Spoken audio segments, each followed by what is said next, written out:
Que a graça, nosso Deus, nosso maravilhoso Deus, seja com todos. Amém? Amém. Eu fico muito feliz, né? Quando eu estou pregando Chão de Mangabeira, eu gosto, né? Duas igrejas que eu gosto de pregar muito, é a igreja de Chão e a igreja de Peixinhos. Eu fui convidado para encerrar a semana de mordomia da igreja de Peixinhos. E para mim é um privilégio muito grande, né? Lá a semana vai ter vários pastores pregando. E Deus me chamou também para pregar lá. O tema que eu trouxe para dividir com vocês hoje é um tema que eu gosto muito, que a igreja sempre prega muito, mas que nos últimos tempos eu tenho visto uma dificuldade dos púlpitos de pregar sobre esse tema. Por quê? Porque a gente tem uma identidade, né? Uma identidade muito forte sobre a volta de Jesus, né? Nossa identidade, nós nascemos em um movimento em qual se pregava, se estudava, se vivia sobre a volta de Jesus. Por isso o nosso nome, né, Adventista do Sétimo Dia, para quem não sabe, o nome Sétimo Dia, ele é em relação à lei de Deus, que a lei de Deus é eterna, nunca se acabou e nunca vai se acabar. E Adventista, ele fala sobre a volta de Cristo, ou sobre o retorno de Cristo. Nós temos isso no nosso nome, temos isso na nossa identidade, pregamos sobre isso, vivemos sobre isso. Nós nos preparamos para a volta de Jesus na nossa alimentação, no nosso corpo, no nosso testemunho, no nosso falar, no nosso andar. Nós estamos pregando sobre a volta de Cristo. Amém? Amém. E esse tema que nós vamos falar hoje está baseado no livro de Mateus, Mateus capítulo 24. Mateus capítulo 24, alguns estudiosos chamam ele de o pequeno apocalipse de Jesus, porque foi em um sermão que ele fez no capítulo 24, mas também tem um sermão que ele fez em João, que os estudiosos chamam assim de um grande apocalipse de Jesus.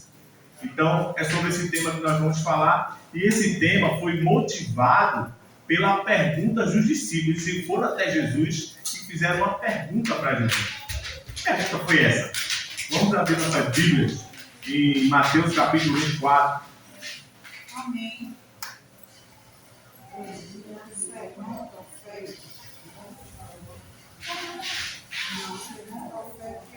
Livro de Mateus capítulo 24.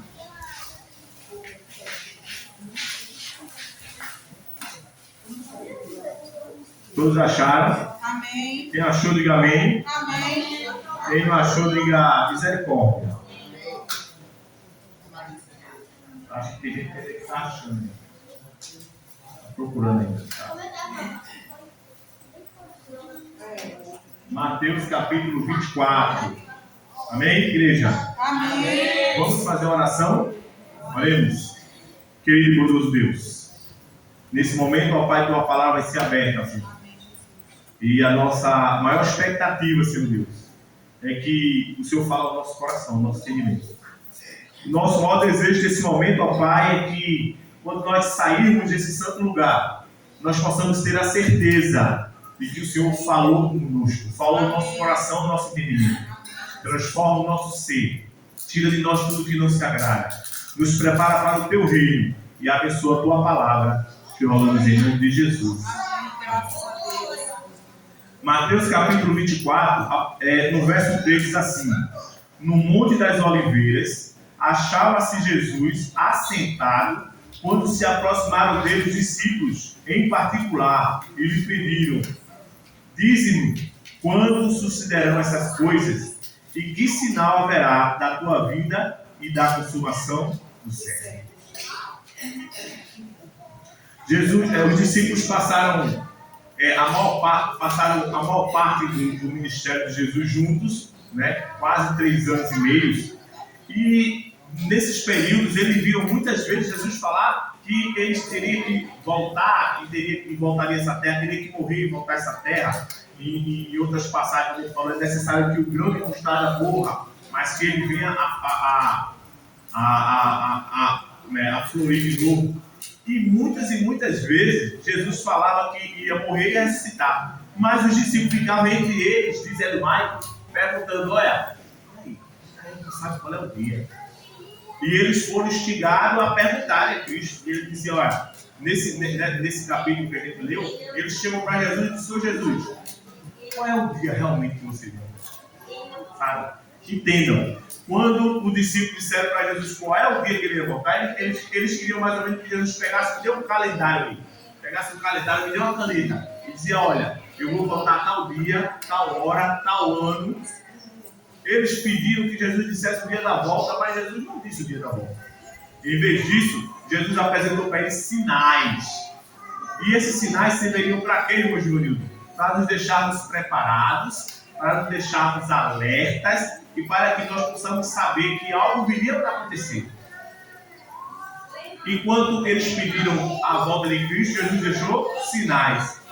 E Jesus não poderia dizer esse dia, irmão, sabe por quê? Porque muitos de nós ficaríamos vivendo uma vida desleixada e quando estivesse perto da volta de Cristo, o ser humano ia lá e ficava e se converteria para ser salvo. Conhecendo a gente como Jesus conhece, ele deixou apenas os sinais.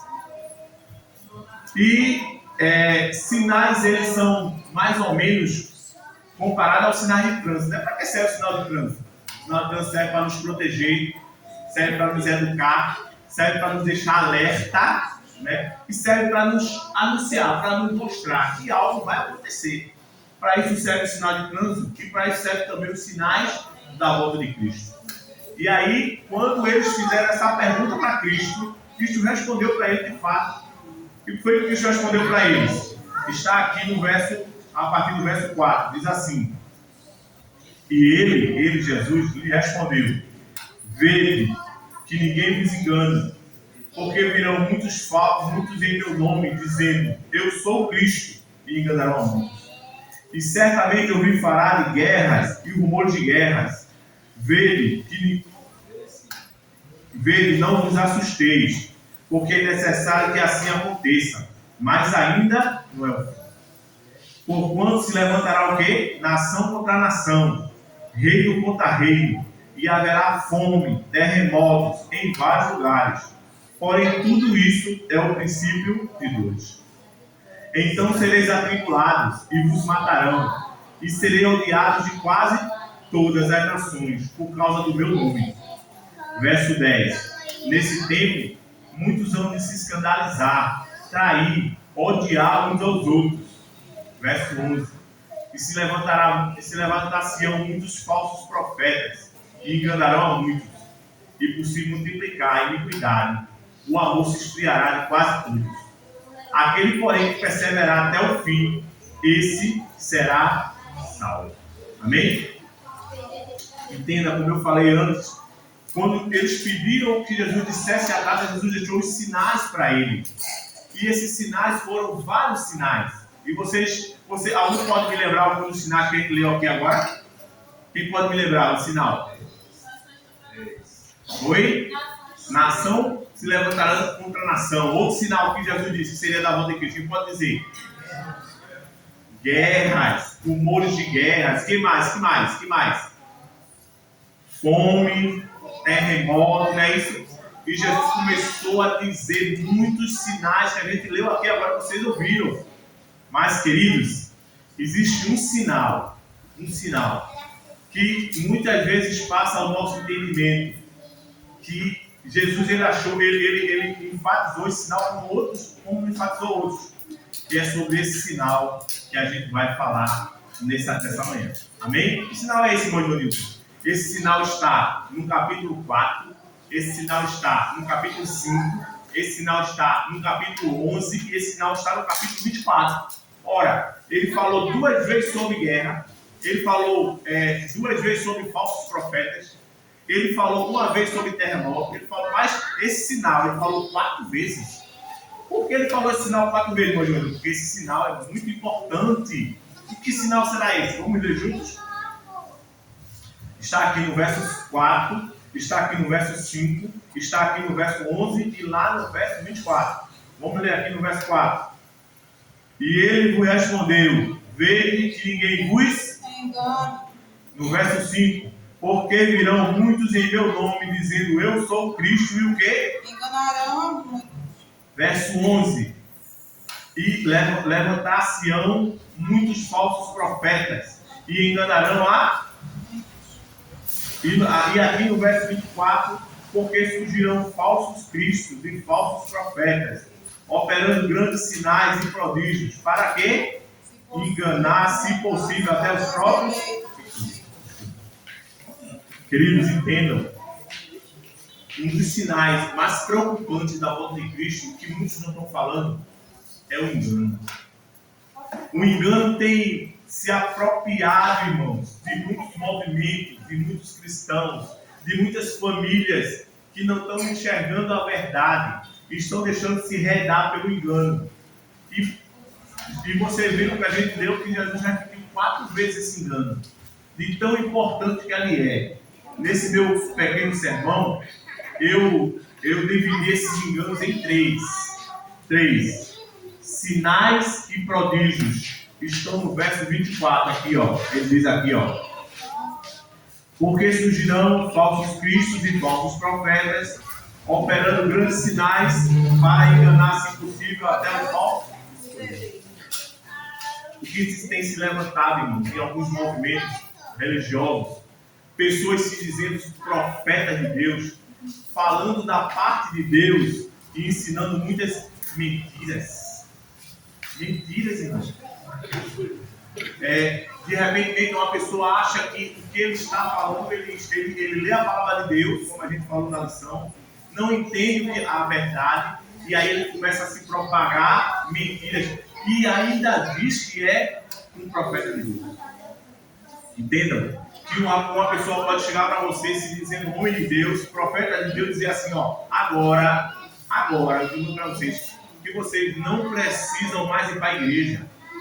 Porque igreja não é mais lugar da casa de Deus. O nosso templo é o único templo da casa de Deus. Você não precisa estar na igreja. Eu sou um profeta de Deus. E Deus mandou dizer isso a você. Muitos estão dizendo isso por aí, irmão. Muitos estão se levantando dizendo assim, olha, vocês não precisam mais guardar a lei de Deus. Um dia desse eu estava vendo na internet que o rapaz estava dizendo que Jesus guardou o sábado para que a gente nunca mais pudesse guardar o sábado. E nós não precisamos mais, porque nós já estamos livres, que Cristo já nos libertou, e nós não precisamos mais guardar a lei de Deus. Outros se levantam para dizer que o Espírito Santo não é Deus, irmão. Homens que se dizem profetas. Na época do ministério do profeta Jeremias, ele se levantou falando da parte de Deus e em relação ao cativeiro babilônico. E ele disse que Deus tinha falado para ele que o cativeiro, que o povo de Deus ia ficar 400 anos no cativeiro babilônico. Mas aí, naquela mesma época, toda a história, que apareceu outro profeta chamado Ananias, dizendo que o profeta Jeremias era um mentiroso. E que ali, Deus tinha falado com ele que eles não iriam passar mais 2 ou 3 anos de cativeiro. E que Jesus já iria restaurar Jerusalém para que o povo pudesse ir-se embora para casa. E se alegrem, não vão passar muito tempo aqui não. Aliás, 70 anos de cativeiro que eu passei foi do Egito. 70 anos de cativeiro. E eles disseram, não, 2 dias, 3 dias no máximo, 2 anos, 3 anos no máximo. E Deus vai me restaurar. Em quem vocês acham que o povo de Deus acreditou? Outro falso. Acreditava mais no falso do que em Jeremias. Porque naquela época também, no cativeiro de 70 anos, recapitulando, também estava lá o profeta Daniel e seus amigos. Em quem vocês acham que o profeta Daniel acreditou? Em Jeremias ou em Ananias? O profeta falso. Em Jeremias. E por que eles acreditaram em Jeremias e não acreditaram em Neemias? Se os dois disseram que falavam da parte de Deus. Porque Jeremias, tudo que ele falava estava voltado aonde? Na palavra. Entenda, se alguém falar alguma coisa para você e não puder mostrar na palavra, e se essa verdade que ele falou não estiver na palavra, não acredite. É que nem o irmão Messias estava dizendo, né? Que às vezes o camarada diz uma coisa que nem está na Bíblia. Isso não vai estar na Bíblia. Não está na Bíblia.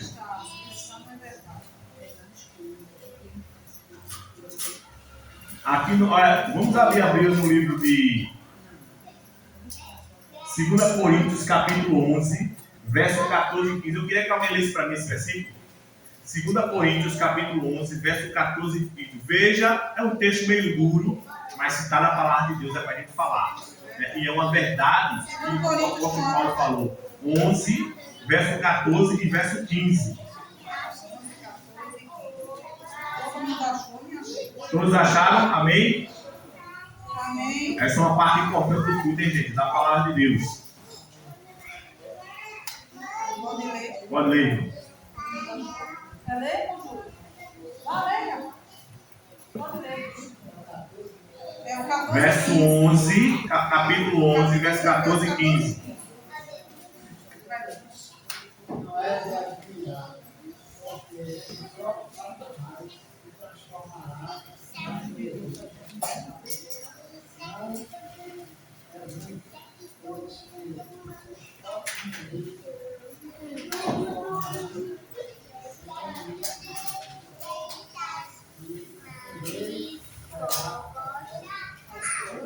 Vocês estão vendo? Amém. E até o próprio Satanás se transforma em anjo de luz. E o seu ministro de justiça, para enganar, irmãos. Se for falado algo em qualquer lugar que não tiver na palavra de Deus, não acreditem. Porque isso foi um dos sinais que Cristo falou naquele sermão que ele disse para os discípulos. Eles, se não me engano, nos últimos tempos, vão tomar conta do mundo religioso e do mundo geral. Quer ver outro sinal? Outro sinal. Falsos sinais e milagres. Sinais e milagres. Olha aqui, ó. Verso 11. Falsos cristos e falsos profetas para enganar muitos. E no verso 24 a gente já falou, foi? Porque surgirão falsos cristos e falsos profetas operando grandes sinais e milagres. Irmãos, o que tem de gente aí vivendo apenas de milagres, querendo apenas a bênção, sabe? Querem o milagre, querem a bênção, mas não querem verdade. Querem o milagre, querem a bênção, mas não querem o Deus da bênção. Ah, eu vou para a igreja porque lá eu vou receber a bênção. Ah, eu vou lá para a igreja porque eu vou atrás do meu milagre. Irmãos, a nossa bênção já foi dada. Amém. A bênção do milagre você já percebeu? Olha para você, vou chegar no espelho em casa. Você está vivo, você está viva, com saúde. Glória a Deus. Sabe quantas pessoas estão no leito do hospital, estão com a mão cortada, só sem poder andar. E você está atrás da bênção, a bênção já foi dada, irmão. Mas as pessoas só querem saber de bênção, de milagre. E aí vive uma teologia da prosperidade. De que é o milagre pelo milagre. Se Deus não me abençoar, eu não vou mais para a igreja. Se Deus não me abençoar, eu não vou mais para a Bíblia. E eu vou para uma igreja que fale alto, que grite, que esperneie, que dance, que pule, porque lá vai ter milagre. Lá vai ter bênção. A bênção está na Bíblia. Amém. A bênção está na verdade. Palavra. Eu fui ancião da igreja de Peixinhos durante 6 anos. Eu passei 7 anos lá. E durante 6 anos eu fui ancião da igreja de Peixinhos. E lá da igreja de Peixinhos tinha uma mulher, Dona Maria. E ela... A gente fez uma semana de oração, ela era diretora de mordomia de lá. A gente fez uma semana de oração lá. E a gente começou a explicar as coisas da Bíblia, tudo pautado na Bíblia, claro, do Espírito de Profecia. E aí a mulher um dia chegou e disse: irmão, eu queria falar com o senhor. Eu disse: é. Aí ela disse: o senhor fala umas coisas. E quando eu chego em casa, quando eu vou comentar com meu marido disse que é tudo mentira. Que tudo que você está falando não presta, porque a verdade está na igreja dele, que ele é de outra denominação.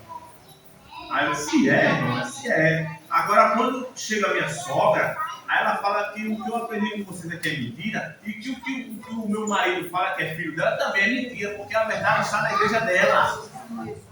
Olha que complicação. E eu disse: irmã, não acredite em mim e não acredite em nenhum pregador. Acredite única e exclusivamente na palavra de Deus. Porque a palavra de Deus tem toda a resposta para tudo que você quiser. E ela disse: tá certo, vamos orar junto. E aí, depois de uma semana, ela me chama de novo no cantinho de Slaqueia, vamos chamar de novo. E ela disse: irmão, tive um sonho. ela teve um sonho e um rapaz que ela dizia, ela se identificou como era Cristo. E o rapaz dizia: toda a minha verdade, não escute ninguém, porque toda a minha verdade está neste. Queridos, a irmã Maria se converteu, se batizou, passou muitos anos na igreja de Peixinho e foi uma bênção. Glória a Deus. Também passei uns anos como ancião na igreja de Salvador 2 e lá eu conheci a irmã Neuza, né? Uma senhora da irmã Neuza, Neuza Maria. Mas não é a senhora não, é outra Neuza, é Neuza Maria. Inclusive ela me segue na rede social. E o nome da minha mãe também é Deus. Irmã Neuza Maria, ela frequentava a igreja adventista, mas ela amava outra igreja. Uma igreja que é conhecida como a maior igreja pentecostal do Brasil. Essa igreja tem um canal 14, você sabe que igreja é essa. E ela amava essa igreja. E ela visitava a nossa igreja só por visitar. A gente fez uma semana de oração na casa da irmã de Edivaldo Pedro. Edivaldo Pedro aqui do violãozinho que faleceu. Aí fez uma semana de oração na casa da irmã dele. A irmã dele as irmãs dele eram tudo espírita. E o irmão queria fazer na casa dele. Eles falaram: leva muito bonito que ela vai escutar ele. E eu fui uma semana de oração com uma bênção. E nessa semana de oração a irmã dele se converteu. E ela contou para a igreja, ela veio testemunho depois, que teve um sonho também.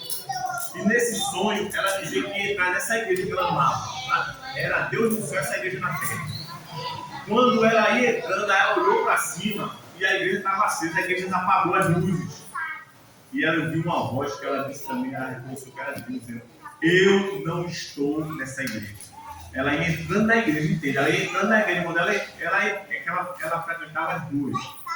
E aquela voz dizia: eu não estou nessa igreja. Ela se acordou, começou a chorar, ligou para o irmão Carlos Duque, e Carlos Duque disse: meu Deus, eu quero se batizar.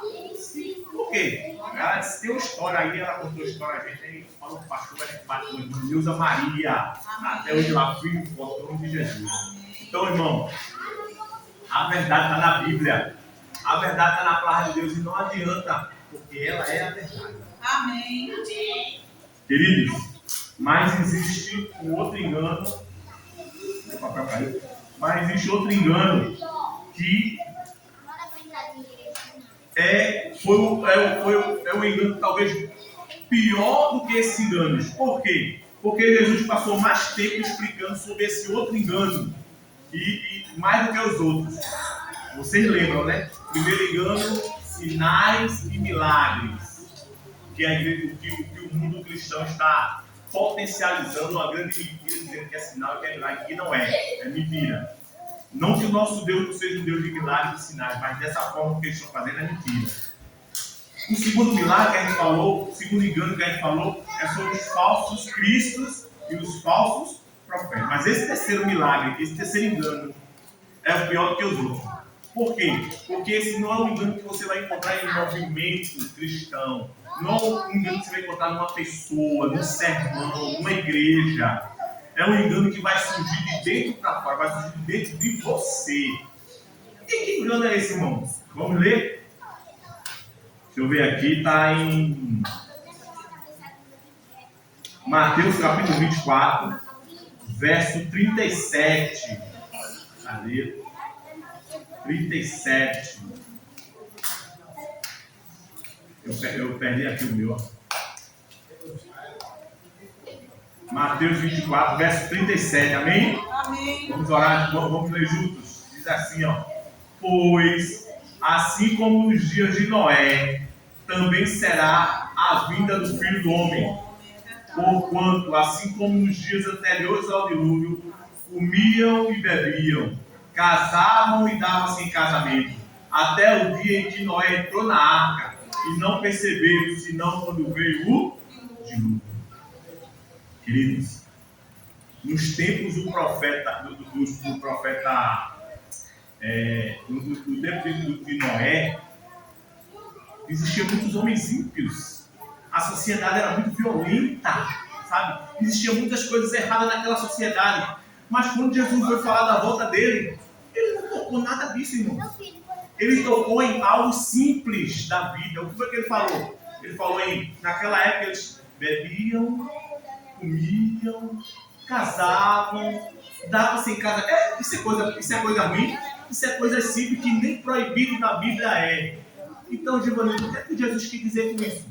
Ele quis dizer, irmão, que as coisas simples, sabe, está enfriando os irmãos. Sabe, as coisas simples da vida, a correria da vida. Quantas vezes as pessoas dizem assim, ó, eu estou trabalhando muito, eu estou com tempo de ir para a igreja. Olha, eu estou numa correria tão grande da vida que até por a Bíblia eu não estou estudando direito. Olha, irmão, eu estou trabalhando tanto, tu acredita que para orar está difícil? Sabe, irmãos, as coisas simples estão tirando o povo da igreja, está tirando o povo da salvação, da alegria da salvação. As coisas simples. E muitas vezes eu e você não vai ser enganado pelo falso profeta, não vai ser enganado pelo milagre dele, por uma pessoa que fala e não tem conhecimento, mas às vezes dentro de nós mesmos vem um desânimo, sabe, irmão? Dentro de nós vem uma coisa assim, sabe? Deu vontade de fazer o estudo da escola sabatina, mas deu uma preguiça hoje. Uma chuvinha gostosa, sabe, irmão? Está tirando as pessoas, irmão. Não permitam com que as coisas simples tirem você do céu. Tire você da bênção que Jesus já deu para você. Jesus já deu a bênção, já morreu na cruz para que eu e você fosse salvos. Não permitam, queridos. Não permitam. Ainda falando sobre esse assunto, queridos, em Mateus capítulo 45, e eu termino meu sermão com esse verso, 45, Mateus 24, verso 45 ao 51, eu acho.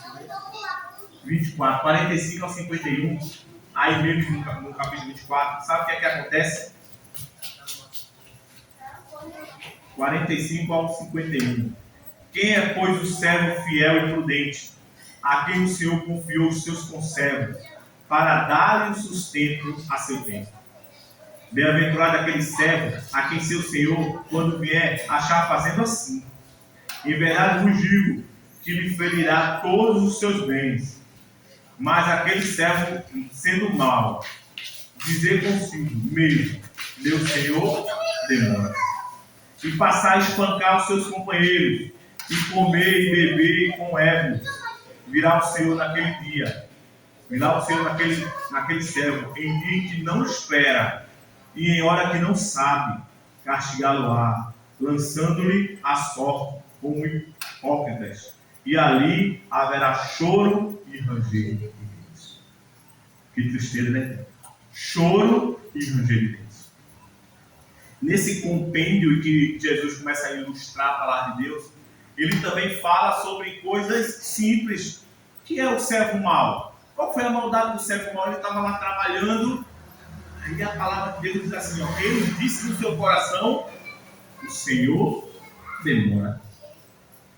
Você entende, irmão?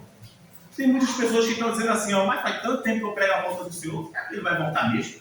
Irmãos, entenda essa manhã que eu quero dizer com toda a força do meu coração, Jesus virá. Amém. Jesus está voltando. Amém. O servo do Senhor, qual foi a maldade dele? Ele achava assim, eu acho que o Senhor vai demorar muito. Eu acho que eu vou... Já ouviu gente falar assim? Eu acho que vai voltar em outra geração, estou meio preocupado, Jesus vai demorar.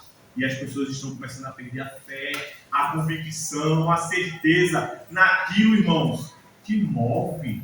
Sabe o que é que movia os cristãos do Velho Testamento? A certeza da salvação. Sabe o que é que movia os cristãos do Novo Testamento? A certeza da salvação. Sabe o que é que movia os pioneiros? A certeza. A breve volta de Cristo. O apóstolo Paulo morreu pregando o evangelho, dizendo assim, Cristo vai voltar na minha geração. Ele queria ver Jesus, irmão. Esses homens ardiam em fogo pela palavra de Deus, porque na perspectiva dele, Jesus ia voltar breve, e muito em breve. Não permita com que a frieza do mundo, com que a incredulidade das pessoas tire de você a alegria de ver Jesus voltar.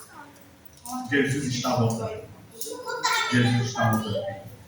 Nosso desejo, nossa oração é que possamos entender de que aquele que começou a boa obra, ele há de terminar. Amém. Eu já ouço os passos, como dizia o antigo escritor, de um Deus que se aproxima.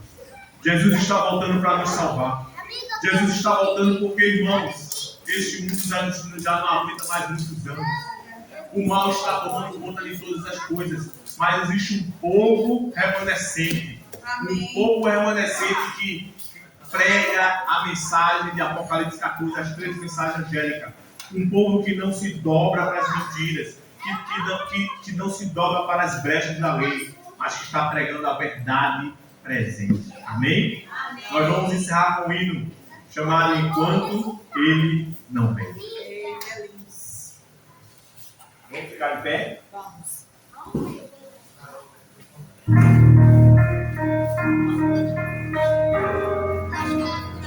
Cantem com todo o coração. Se Jesus ainda é bom, o universo inteiro